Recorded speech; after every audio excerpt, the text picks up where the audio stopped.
சிவத்தை உணர்வது அப்படிங்கிறது சாதாரண விஷயம் அல்ல. அது பேரின்பம், பரமானந்தம். இன்னும் நிறைய சொல்லிக்கிட்டே போகலாம்.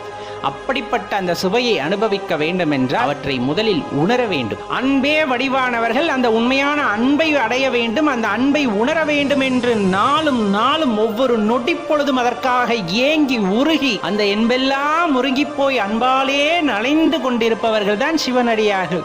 மானுடத்திற்கு செய்கின்ற சேவையை அந்த மகேசனுக்கு செய்கின்ற சேவை என்பதை உணர்ந்து தினம் தினம் அல்லல் படுகின்ற மக்களை பார்க்கும் போது கருணையால் இறங்கி அவர்களுக்கு உதவி செய்து கொண்டிருப்பார். சக ஜீவராசிகள் யாராயினும், அது யானையோ பூனையோ நாயோ எதுவாயினும் அந்த ஜீவராசியின் மீது அன்பை மழையாக பொழிவார்கள்.